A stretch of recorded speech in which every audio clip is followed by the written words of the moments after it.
옆에 계신 분과 이렇게 인사하겠습니다. 예수님을 따라갑시다. 예수님께서 우리의 모범이십니다. 한 번 더 인사해 볼까요? 예수님께서 우리의 모범이십니다. 그렇습니다.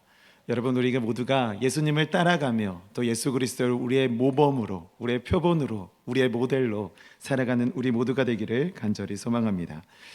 여러분, 누군가는 반드시 해야 할 일이 있습니다. 마땅히 감당해야 할 역할이 있습니다. 책임져야 할 일이 있고 걸어가야 할 길이 있습니다. 그것이 어떤 일이든 간에 내가 살아가는 동안이라면, 인생을 살아가는 사람이라면 누구든지 감당해야 할 일이 있는 것입니다. 그것이 중요한 일이든 중요하지 않던 간에 우리가 이러한 맡겨진 일들을, 역할들을 우리가 해낼 때 우리의 가정과 우리의 사회와 우리의 나라가 돌아가게 되고 작동하게 되는 겁니다.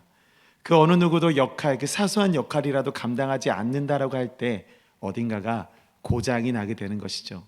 사소한 역할이라도 내게 주어진 바, 각 사람에게 주어진 바의 역할이 있다면 그것을 감당을 할 때 비로소 사회가, 그 나라가, 그리고 우리가 속한 공동체가, 우리의 가정이 움직이게 되는 겁니다. 부모는 부모의 역할이 있습니다. 정말 사랑스러운 자녀를 두고 어린아이가 있다라고 하면 이 아이는 부모의 도움 없이는 살아갈 수가 없는 겁니다. 부모가 되어보니 알겠습니다. 먹이는 것부터, 재우는 것부터, 그리고 아프면 또 아픈 것대로 보살펴 주어야 하고, 그리고 이 아이가 울면은 또 달래주어야 합니다. 그만큼 이것은 보호자로서의 역할, 반드시 해내야 하는 역할이죠. 부모이기 때문에 가능한 것입니다. 눈에 넣어도 아프지 않는다라는 말이 부모가 되어보니 알게 된 것이지요. 그래서 나의 사랑하는 자녀를 위해서 시간과 물질과 모든 것을 아끼지 않으면서 아이에게 투자를 하는 겁니다. 투자라고 하기보다는 내가 부모이기 때문에 나의 사랑하는 자녀가 잘 살아갈 수 있도록, 잘 성장할 수 있도록 보호해 주는 것입니다. 이것이 부모의 역할이기 때문입니다.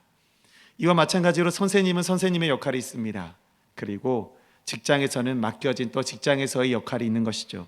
운동 경기에서는 그 선수들이 또 같은 바 역할이 있습니다. 대표적으로 축구나 농구를 보면 알 수 있겠죠. 축구에서는 골키퍼는 골대를 잘 지켜야 합니다. 그리고 공격수는 골을 넣을 수 있어야 합니다. 골키퍼가 골을 잘 막지 못한다고 하면 골키퍼가 되지 못하겠죠. 선수로 뛰지 못할 겁니다. 공격수가 골을 잘 넣지 못한다고 한다면 그 사람은 더 이상 공격수로서 그 자리에 설 수 없을 것입니다. 경기가 진행되지 않을 것이죠. 그 맡은 바 역할을 잘 해낼 때 그곳은 선수로서의 역할이 잘 감당된다라고 평가를 받는 것입니다. 요즘은 WBC, 세계 야구 선수권 대회가 있죠.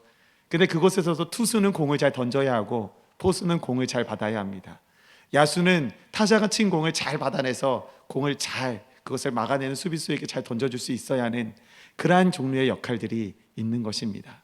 이러한 역할들, 사소한 역할들 같지만 각 하나하나의 역할이 모여서 이 경기가 운영되는 겁니다. 이처럼 우리는 우리의 삶의 영역 속에서도 우리 스스로가, 나 자신, 내 개인이 맡아야 할 역할들이 있다라는 겁니다. 이처럼 이런 역할들이 있는 것처럼 그리스도인들도 우리가 살아가는 모든 영역에서 맡아야 할 역할들이 있는 것입니다. 그리고 이 역할들이 무엇인가에 대해서 오늘 말씀을 통하여 우리에게 전달해 주고 계시는 겁니다. 마가복음은 우리가 잘 알고 있는 것처럼 사복음서 중에 가장 먼저 쓰여진 책으로 우리는 잘 알고 있습니다. 마가복음에서는 특징이라고 할 수 있는 4가지의 패턴이 있습니다. 이 패턴은 무엇이냐면, 첫째로 어떤 사건이 먼저 일어납니다. 그리고 나서 그 사건 이후에 어떤 말씀이 기록되어지느냐, 예수님의 순환에 대한 예고가 기록됩니다. 그리고 순환에 대한 예고가 기록된 이후에 제자들의 무지가 드러납니다. 그리고 제자들의 무지가 드러난 이후에 예수님께서는 진정한 제자도가 무엇인지에 대해서 가르쳐 주십니다. 이것이 마가복음에 여러 차례 기록된 패턴인 것이죠. 어떤 사건이 일어나고, 그리고 예수님의 순환이 예고가 되며, 그리고 제자들의 무지가 드러나고, 그리고 진정한 제자도의 길이 무엇인가, 이것을 밝히는 것이 마가복음의 큰 패턴이라고 이야기를 할 수가 있습니다. 오늘의 본문 말씀이 그 첫 번째 사례라고 할 수가 있습니다. 오늘 본문에서 나타나는 네 가지 패턴을 우리가 함께 살펴보면서 하나님께서 그리스도인으로서 이 시대를 살아가는 우리가 감당해내야 할 역할이 무엇인가, 이것을 묵상해보는 시간이 되기를 간절히 소망하는 것입니다. 오늘 본문에서 우리는 신앙 고백 하나를 발견하게 됩니다. 누구의 신앙 고백일까요?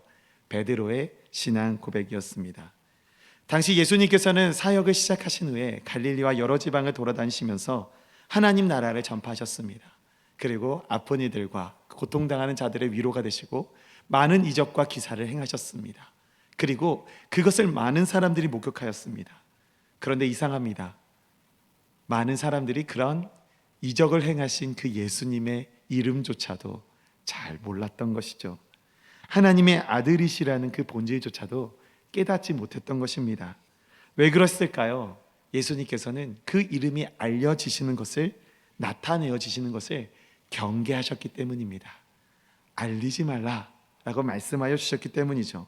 아무에게도 말하지 말고 아무에게도 이르지 말고 예수님께서는 이적과 기적을 행하시며 기뻐하는 그들에게, 또 그것을 경험한 그들에게 경고하셨던 것입니다. 드러나길 원치 않으셨던 것이죠. 그리고 나서 그것을 확인하시려고 하셨던 것일까요? 제자들에게 물으셨던 겁니다. 사람들이 나를 누구라고 하느냐라고 말입니다. 오늘의 본 말씀 27절과 28절의 말씀을 제가 읽어드리겠습니다. 예수와 제자들이 빌립보 가이사라 여러 마을로 나가실세 길에서 제자들에게 물어 이르시되 사람들이 나를 누구라고 하느냐? 제자들이 여짜와 이르되 세례 요한이라 하고 더러는 엘리야 더러는 선지자 중에 하나라 하나이다. 여러분, 여기에 정답이 있습니까? 정답은 없습니다. 그 누구도 예수님을 예수님이라 이야기한 사람이 없었다라는 것입니다. 이 대답을 들은 예수님은 어떤 반응을 보이셨습니까? 이제 그 질문의 방향을 제자들을 향하여 던지십니다. 그렇다면 너희는 나를 누구라고 하느냐? 라고 말입니다. 그에 대한 베드로의 고백이 바로 오늘 29절의 말씀에 기록되어 있는 베드로의 고백인 것입니다. 우리 29절의 말씀을 한 목소리 함께 읽겠습니다. 시작. 또 물으시되 너희는 나를 누구라 하느냐? 베드로가 대답하여 이르되 주는 그리스도이시니이다 하매. 아멘. 여기서는 약간 이 그리스도라는 표현에 대한 이중성을 우리가 발견할 수가 있습니다. 예수님께서는 그 정체성을 알리시기 원하지 않으셨습니다. 그 인정하지도 않으시면서, 근데 예수 그리스도는 또한 그리스도로서 구원하는 자로서 그 땅에 계셨던 것입니다. 그래서 이 그리스도라는 어떤 개념을 통칭을 할 때 우리는 가만히 고민해 보며 생각해 보아야 하는 것이죠. 베드로의 고백을 통하여 이 본문에서는 예수님의 정체성이 무엇인지를 분명하게 나타내고 있습니다. 베드로는 알고 있었던 겁니다. 예수님께서는 우리의 구원자가 되신다라는 사실을 말입니다. 그래서 그 베드로의 고백을 통하여 이 말씀을 읽고 듣고 묵상하는 모두에게 예수 그리스도는 다른 이가 아니라, 다른 선지자와 같은 이가 아니라 우리의 구원자이시고 우리의 그리스도, 우리를 사랑하시는 이 하나님의 아들이시다라고 고백하여 주고 있는 것입니다.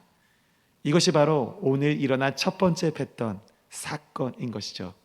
그 사건은 바로 베드로의 고백인 것입니다.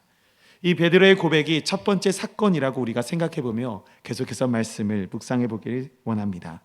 이 사건, 베드로의 신앙 고백 이후에 예수님께서는 두 번째 패턴이 무엇이었죠? 예수님의 순환에 대하여 이야기해 주고 계십니다. 오늘의 본 말씀 30절과 31절의 말씀을 제가 읽어드리도록 하겠습니다. 이에 자기의 일을 아무에게도 말하지 말라 경고하시고 인자가 많은 고난을 받고 장로들과 대제사장들과 서기관들에게 버림받아 죽임을 당하고 사흘 만에 살아나야 할 것을 비로소 그들에게 가르치시되. 여러분, 이것이 바로 예수님께서 감당해내야 할, 그리고 그가 걸어가실 순환의 길이었던 겁니다. 왜 예수님께서는 비로소 제자들에게 그 순환의 길을 가르쳐 주셔야만 했던 걸까요? 이 말씀에서는 비로소라고 이야기를 합니다. 비로소라는 표현을 들었을 때 어떠한 느낌이 드십니까? 참고 참아왔다, 견디고 견뎌왔다, 그리고 인내하고 인내하였다, 이제서야 순환에 대하여 제자들에게 가르쳐 주셨던 겁니다. 사건이 일어납니다. 무언가 베드로의 고백을 통하여 많은 사람들이 예수 그리스도에 알지 못하였지만 베드로의 고백이라는 그 사건을 통하여 이제 뭔가 문이 열리기 시작합니다. 그리고 나서 이제서야 그렇다면 우리는 어떻게 살아가야 할까? 이후에는 어떤 일이 일어날까? 어떻게 하면 이제 제자로서 많은 사람들이 예수 그리스도를 그리스도로 고백하며 살아갈 수 있을까? 그것을 시작하며 그것으로 우리에게 다가오는 하나님의 거룩하시고 가장 위대하신 메시지가 무엇일까? 그 메시지의 시작이 무엇일까? 그것이 바로 예수 그리스도의 순환에서 시작된다라고 이야기를 해주고 있는 것입니다. 예수님께서 감당해내야 할 그 십자가, 그것은 바로 그 순환이야말로 그의 삶의 목표였던 것입니다. 나와 함께 걷자, 나와 함께 하자, 나와 함께 걸어갈 그런 각오를 해주리엄이라고 이제 제자들에게 말씀하여 주고 싶으셨던 겁니다. 동시에 예수님께서는 이 말씀을 통하여 우리에게 이렇게 전달해 주고 계시는 겁니다. 내가 이제 하나님의 뜻을 받들여 이제 잠시 죽을지언정 내가 너희에게 바라는 것은 너희의 믿음과 신앙이 흔들리지 않게 그 구원의 확신 가운데 자신을 지키거라 라고 말씀하여 주고 계시는 겁니다. 예수님은 그 십자가의 고난을 마땅히 감당해 내시리라, 그리고 그것을 결단하여 주고 계셨습니다. 여러 번 여러분에게 나누었던 기억이 납니다. 예수님은 이 세상에서 태어나신 유일하게 죽기 위해 이 땅에 오신 분이라는 사실, 여러분과 자주 나누었던 기억이 납니다. 그렇습니다. 예수님은 많은 사람이 자신의 어떤 가치와 정체성을 가지고 살아가기 위하여, 정말 사랑받기 위하여 태어났다라고 우리가 이야기를 하는 반면에 예수님께서는 고난을 당하시고 죽기 위하여, 더불어서 그 죽음을 이기시고 부활하시기 위하여 이 땅에 태어나신 유일하신 인간이신 하나님이신 것입니다. 그렇게 예수님은 그 고난의 길을 결단하시고 나아가셨던 겁니다. 이것은 하나님께서 그의 아들 독생자 예수 그리스도를 향하여 그에게 맡겨주신 사명이자 명령이고, 그리고 내어줌이 어떤 것입니다. 마땅히 예수 그리스도께서 짊어지고 가셔야 할 십자가이셨던 것입니다. 그런데 이 순한 예고를 들은 베드로의 그 반응이 참 가관입니다. 가관이라고 하기보다는 어쩌면 당연한 모습이겠죠. 베드로는 그런 예수님 말씀에 항변합니다. 대항하기 시작하는 것이죠. 8장 32절의 말씀 우리 함께 읽도록 하겠습니다. 함께 읽겠습니다. 시작. 드러내놓고 이 말씀을 하시니 베드로가 예수를 붙들고 항변하매. 항변한다는 것은 무엇입니까? 아닙니다, 그럴 수 없습니다 라고 이야기를 하는 것이죠.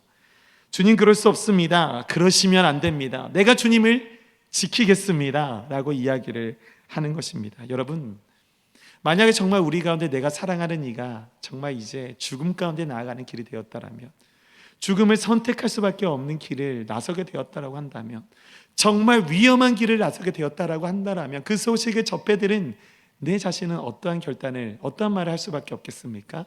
안 됩니다. 그럴 수 없다고 말릴 것입니다. 어쩌면 베드로의 이 모습은 당연한 것입니다.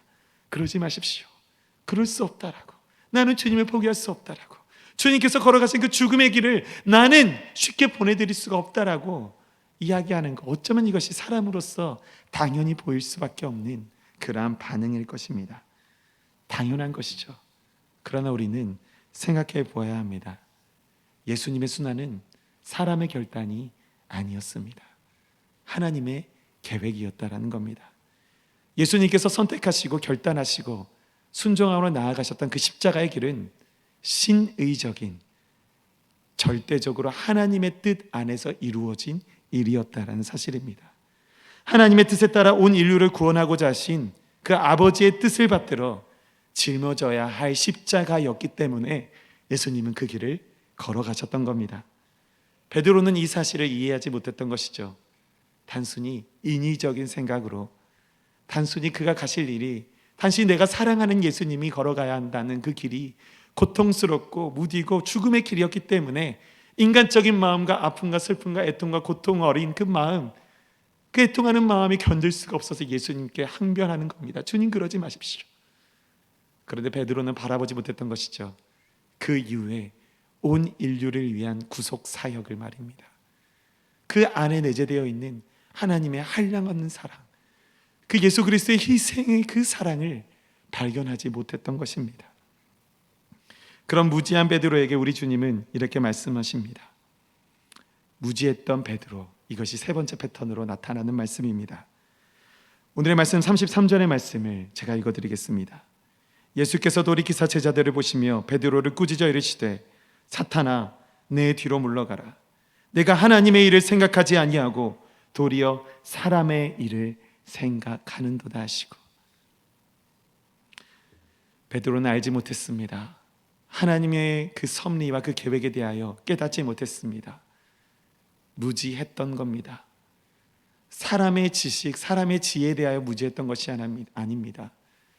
하나님께서 일구어 가실 그 하나님의 놀라우신 사역에 대하여 그 영안이 밝히 보지 못했고 깨닫지 못했던 것입니다.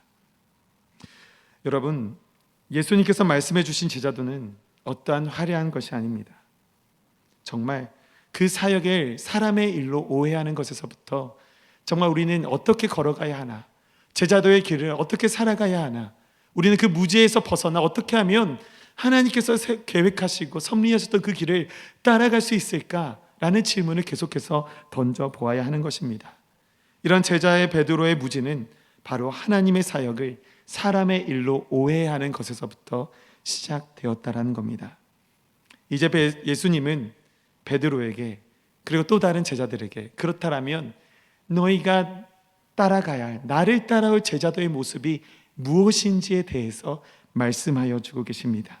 우리 34절과 35절의 말씀 우리 함께 읽겠습니다. 시작. 무리와 제자들을 불러 이르시되 누구든지 나를 따라오려거든 자기를 부인하고 자기 십자가를 지고 나를 따를 것이니라. 누구든지 자기 목숨을 구원하고자 하면 잃을 것이요 누구든지 나와 복음을 위하여 자기 목숨을 잃으면 구원하리라. 아멘. 여러분, 우리가 생각했던, 우리가 어쩌면 일반적으로 우리의 신앙적으로 오해하고 있었던 제자도의 길은 어쩌면 화려한 것일 수도 있습니다. 그러나 먼저 말씀드렸던 것처럼 제자도는 화려한 것이 아닙니다. 제자들은 먼저 이런 이야기를 했었죠. 두 제자가 이야기합니다. 하나님, 그 예수님께서 그 왕좌에 오르셨을 때 제가 주님의 옆에 서 있게 하십시오. 세상적인 왕권을 생각했던 겁니다. 주님께서 그 높은 자리에 이르셨을 때 내가 주님의 좌우에 있게 하십시오. 그 자리를 내게 허락하십시오 라고 오해했던 것이죠. 그들은 예수님의 제자로서 살아간다는 것은 그들이 제자들로서 살아가고 그 이후에 받을 보상적인 차원으로 생각했던 겁니다. 그 높으신 인간의 왕좌에 오르실 예수님이라고 생각했던 것, 제자도의 무지죠. 근데 그곳에서 얻을 수 있는 그 콩고물 하나, 세상의 권력을 내게 주실 수 있지 않을까라는 그런 것들을 바랐던 것입니다. 근데 그것처럼 제자도는 화려한 것이 아닙니다. 세상의 물질과 세상에서 누릴 수 있는 복과 세상에서 누릴 수 어떤 화려한 어떤 그것을 따르는 것, 그것을 소망하는 것이 바로 제자도가 아니라는 겁니다. 묵묵히 그가 먼저 걸어가신 예수님께서 피 흘리시면서 가시관 쓰시고 묵묵히 자기 십자가를 지시고 묵묵히 그 골고다에 걸어가신 그 발자국을 따라 지려 밟으며 나의 십자가를 지고 그분을 따라가는 것이 주께서 말씀해 주신 제자도인 것입니다. 수치스러워 부끄럽고 도망가고 싶은 모습이라 할지라도 내 안에 나를 부정하고 그 안에 계신 성령 하나님을 바라보며 걸어가는 것, 예수님을 따라 걷는 그것이 제자도라 말씀하여 주고 계시는 겁니다. 이것이 바로 또한 우리 말씀에서 우리에게 선포하여 주신 자기 십자가인 겁니다. 사순절 십자가에 대하여 묵상을 하다 보니 이전에 제가 광양에서 사역하시던 이제 은퇴하신 은퇴 목사님이 되신 아버지 목사님의 새벽 기도회 때 말씀하셨던 예화가 기억이 났습니다. 아버지 목사님께서 직접 경험하셨던 일이셨습니다. 아버지께서 젊은 시절에, 전도사 시절에 이제 십자가에 대해서 묵상을 하고 있으셨던 기간이었다고 합니다. 그래서 십자가에 대해서 깊이 생각하시고 고민도 하시고 묵상도 하시고 질문도 던지시면서 그런 기간을 보내고 계셨는데 한 권사님께서 찾아오셨다고 합니다. 그리고 그 당시에 전도사였던 저희 아버지께 이렇게 말씀하셨다고 물어보셨다고 하시죠. 전도사님, 하나님을 믿는 것이 왜 이렇게 고달프고 힘든 일인지 모르겠습니다. 저는 분명히 하나님을 사랑하고 하나님을 날마다 소망하고 그분과 동행하기를 원하는데, 그런 마음으로 정말 하나님께서 기뻐 받으실 그런 마음으로 살아가는데, 그런데 제 삶을 왜 이렇게 모질고 힘든 일만 가득할까요? 그런 힘들고 모진 일이 가득한 삶이 이어지다 보니 하나님을 굳게 믿는 믿음조차도 이제는 흔들리는 것 같아요. 그래서 열심히 봉사하는 것도, 전도하는 것도 마냥 어렵고 지치기만 합니다. 내 삶도 보살피지 못하는데 그냥 마냥 어디론가 도망치고 싶은 심정입니다. 이런데도 불구하고 너무나도 힘든 마음을 계속해서 가지고면서 힘들게 봉사하고 신앙생활을 이어가야 할까요? 라고 물어보셨다고 합니다. 그때 저희 아버지께서는 이렇게 대답해 주셨다고 합니다. 권사님, 예수님께서 그 십자가를 지고 싶으셔서 지셨겠습니까? 예수님은 그 십자가가 마땅히 져야 할 십자가이셨기 때문에 지신 것입니다. 이 말씀을 그 새벽 예배 시간에 듣고 나서 그 이후에 제 마음속에 계속 맴돌았던 말씀이 있습니다. 마땅히 져야 할 십자가이셨던 겁니다. 마땅히 지셔야 했기 때문에, 마땅히 그것을 지셔야 하나님의 사명을 감당할 수 있었기 때문에, 마땅히 져야 할 십자가이셨기 때문에 예수님은 십자가를 지셨던 겁니다. 사랑하는 여러분, 저는 이 표현이 제 마음속에서 맴돌면서 이런 질문이 제게 스스로 던져보게 되었습니다. 내가 지금 짊어지고 있는 십자가는 무엇인가? 단순히 힘들고 어렵고 고난당하며 애통해하고 뭔가 수치스럽고 부끄러워 내려놓고 싶고 부정하고 싶은 나의 십자가, 자랑할 수도 없는 나의 십자가. 근데 그것은 나는 포기하고 싶고 당장 내려놓고 싶다는 마음이 앞서고 있는데, 근데 예수님께서는 그 십자가, 나의 십자가를 지고 따라오라 말씀하여 주고 계신 것입니다. 져야 할 십자가가, 예수님께서는 먼저 그 져야 할 십자가를 지고 걸어가 주고 계셨던 겁니다. 그가 먼저 모범이 되어 주셨던 것입니다. 사랑하는 여러분, 설교서도에 저는 각 사람마다 책임져야 할 일이 있으며 감당해내야 할 일이 있고, 또 크던 작던 간에 내 가정과 직장, 학교 등지에서 감당해내야 할 역할이 있다고 말씀드렸습니다. 예수님은 마땅히 그 십자가를 짊어지셨습니다. 여러분, 우리에게도 마땅히 져야 할 십자가가 있습니다. 그것이 우리의 감정을, 우리의 판단으로, 우리의 기준으로 가치 있고 없고 너무나도 비참하고 수치스러운 그런 십자가일 수 있습니다. 그러나 주께서 먼저 져야 할 십자가를 짊어지고 걸어가셨다라고 한다면, 주께서 맡겨주신 그 십자가를 우리는 짊어지고 그 길을 따라가야 하는 것입니다.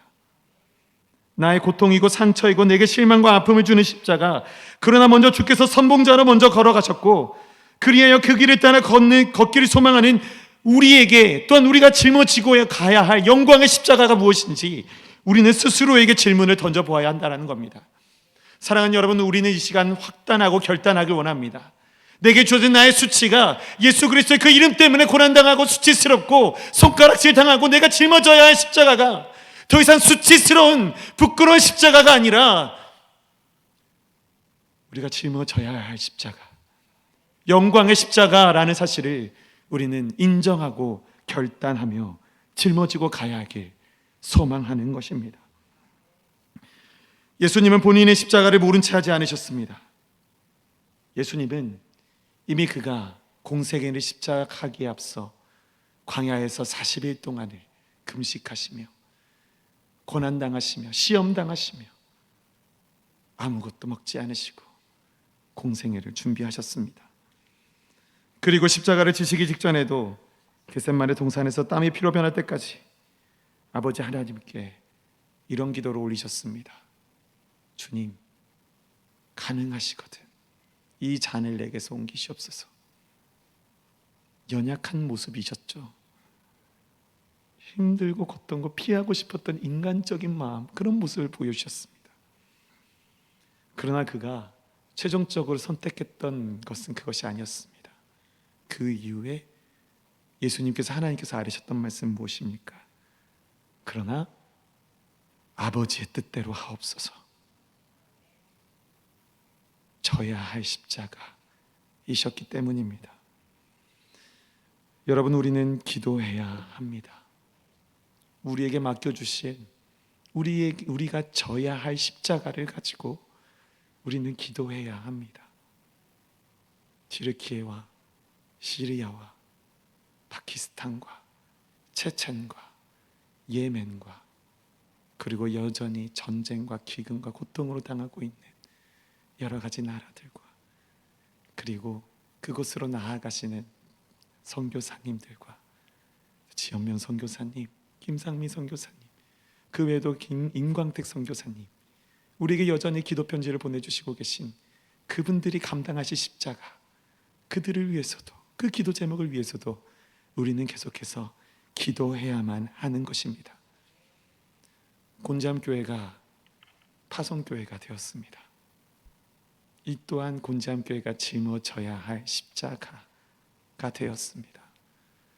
사순절을 보내며 우리에게 주신 귀한 마음들, 또 그것을 귀한 마음을 품고 귀한 사명의 결단으로 나아가는 지연명 선교사님과 김상미 선교사님, 그리고 소율이, 소은이, 그리고 은호와, 그리고 여전히 우리 가운데 우크라이나에서 우리에게 기도 제목을 보내주고 계시는 임광대 선교사님, 그들과 함께 걸어가고 그들과 함께 아픔을 나누고 그들과 함께 위로를 받으며 그들과 함께 용기를 내어 선교적 발자취를 걸어가는 우리 모두가 될 수 있어야 하는 것입니다.